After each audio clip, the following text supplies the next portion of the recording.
When one does online research on the subject of elephants' ability to climb mountains, this is more or less what you will find. I quote, "Elephants are not well suited for climbing mountains due to their large size and heavy weight. They are built for walking long distances on relatively flat and gentle sloping terrain such as savannas, forests and plains.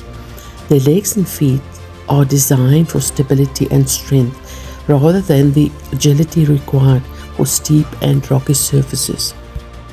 In mountainous regions, elephants may navigate gentle slopes or hills, but they would struggle with steep, rugged and very uneven mountain terrain. The risk of injury and their natural limitations make true mountain climbing impossible for elephants." The footage that you just saw could be characterized as gentle slopes or hills, but what I witnessed recently for sure is nothing less than steep, rugged and uneven terrain. Most will find it impossible to believe that a 4-ton being can manage to walk the path that I'm going to show you now. Let me take you on a step-by-step journey in the tracks of these magnificent desert giants of the Oegop.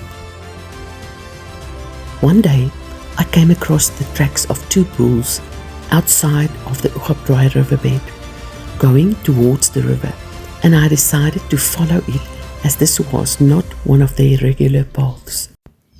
I knew this particular area was rugged and steep and wanted to find out how they managed that, but what I found was nothing short of jaw-dropping.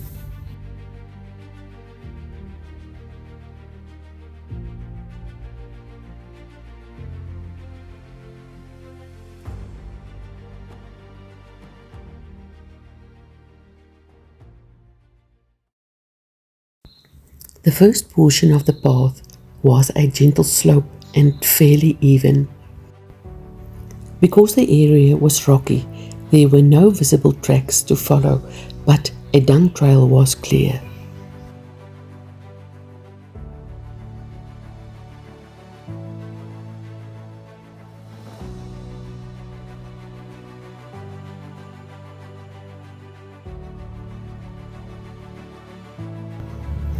When I got on top of the hill, I saw Portos, one of the bulls, down in the riverbed, and needless to say, I could not else but follow the path in order to find out how exactly he got down there.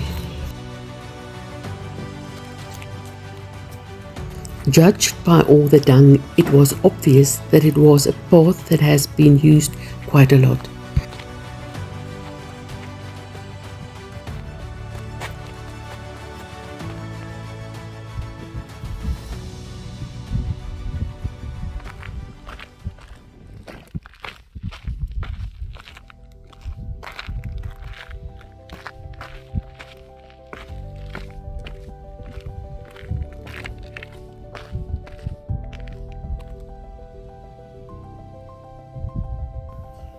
Some areas I came across, I was sure that it is impossible for a 4 or 5 ton giant to pass, but the evidence proved me wrong time and again.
Elephant dung normally forms huge pellets, but I noticed that the consistency of the dung of these desert-adapted elephants is more loose, possibly due to the lack of roots in their diet.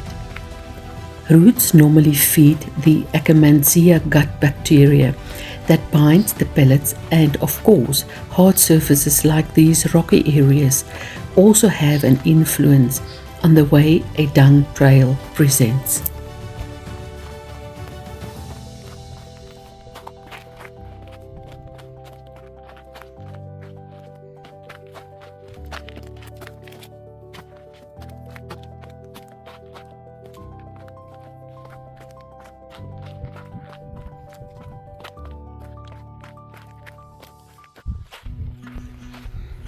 It is well known that elephants navigate uphill better than downhill because of the added pressure of their massive weight on a downward action.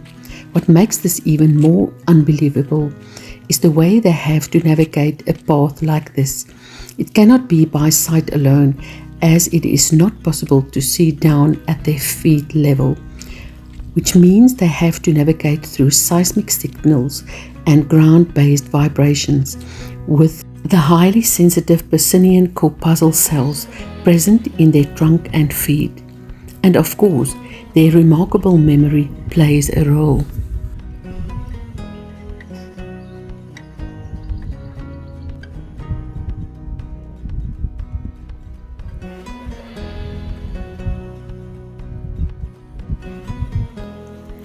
A couple of days later, I went to the scene and took the path uphill in order to give a better perspective on how rugged the area actually is.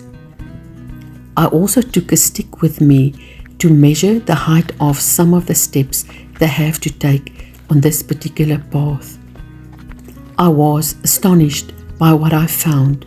In one area, the step that they took measured 75 centimeters or 29 inches.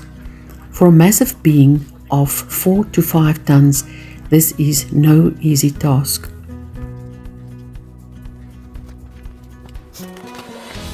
Desert elephants stand as a testament to the extraordinary balance of strength and grace. In a world where challenges abound, they navigate the harshest terrain with an unyielding spirit and quiet determination. These towering beings remind us that no obstacle is insurmountable, no path too treacherous when guided by perseverance and intention.